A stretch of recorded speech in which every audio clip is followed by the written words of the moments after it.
ମୁଁ ଆଜି ପ୍ରସ୍ତୁତ କରୁଛି ଚୁକାଉନି।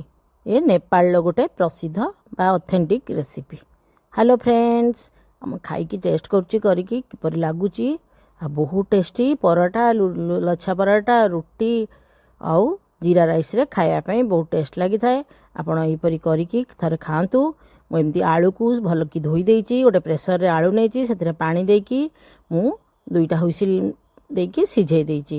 କାହିଁକିନା ଆଳୁ ଯେପରି ବେଶୀ ପେଚପେଚ ହେଇନଥିବ, ଯେପରି ସିଝିଥିବ। ମୁଁ ସେଥିରେ ଆଳୁକୁ ବସେଇଦେଲି ପ୍ରେସର କୁକରରେ ବସିକି। ମୁଁ ଏପଟରେ ଧଣିଆ ପତ୍ରକୁ କାଟିଛି। ଧଣିଆ ପତ୍ରକୁ ଚୁନ ଚୁନ କରି କାଟିଛି। ପିଆଜ ଗୋଟେ ବଡ଼, ଯଦି ହେବ ବଡ଼ ନେବେ, ନହେଲେ 2ଟା ପିଆଜ ନେବେ, ନେଇକି ତାକୁ ବି ଚୁନ ଚୁନ କରିକି କାଟିଦେବେ। ମୁଁ ଏଇ ଚୁନ ଚୁନ କରି କାଟି ଦେଇଛି। ସବୁକୁ କାଟିକି ଗୋଟେ ପ୍ଲେଟ୍ରେ ମୁଁ ଏଠି ରଖିଛି। ଧଣିଆ ପତ୍ର, ପିଆଜ, ତାପରେ ମୁଁ ଏଠି କଞ୍ଚା ଲଙ୍କା 2ଟା ନେଇଛି। ଯେହେତୁ ଆମର ରାଗ ଯିଏ ପରିମାଣ ଅନୁସାରେ ଖାଇବ, ଯେତେ ରାଗ ସେଇ ଅନୁସାରେ ପକାଇବ। ମୁଁ ଏଠି ଆଳୁକୁ ଚୋପା ଛଡ଼େଇ ଦେଇଛି। ଥଣ୍ଡା ହେଲା ପରେ ତାକୁ ବି ଛୋଟ ଛୋଟ କରିକି କାଟି ଦେଇଛି। ସବୁକୁ ଗୋଟେ ପ୍ଲେଟ୍ରେ କାଢ଼ିକି ରଖିଛି। ପିଆଜ, ଧଣିଆ ପତ୍ର, କଞ୍ଚା ଲଙ୍କା, ଆଳୁ ଗୋଟେ ବୋଲ୍ ନେଇଛି। ସେ ବୋଲ୍ରେ ଅଧ ତାଟିଆ ଫାଷ୍ଟ ଦେଲି ଦହି, ତାପରେ ଆଉ ଅଧ ତାଟିଆ ଦେଇଛି। ମୁଁ ଏଠି ଗୋଟେ ତାଟିଆ ଦହି ଦେଇଛି। ଫ୍ରେଶ୍ ଦହି ନେବା।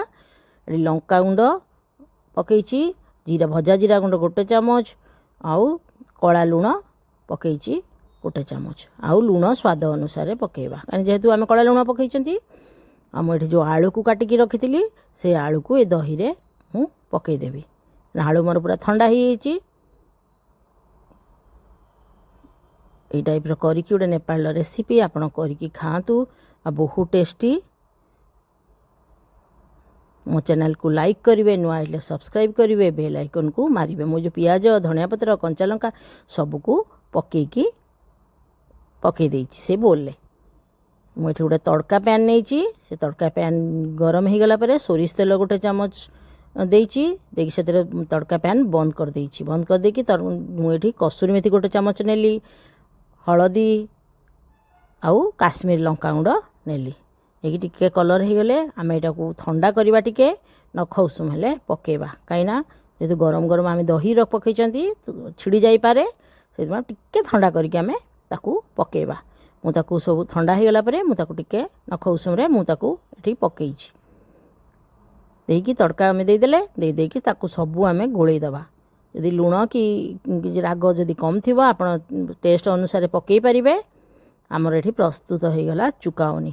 ତାକୁ ଭଲ ଭାବରେ ଗୋଳେଇ ଦେଲି। ଗୋଳେଇ ଦେଇଛି। ଆଉ ଦେଖନ୍ତୁ ତାର କଲର୍ କେତେ ସୁନ୍ଦର ଆସିଛି, ଆଉ ଖାଇବା ପାଇଁ ବି ବହୁତ ଟେଷ୍ଟି।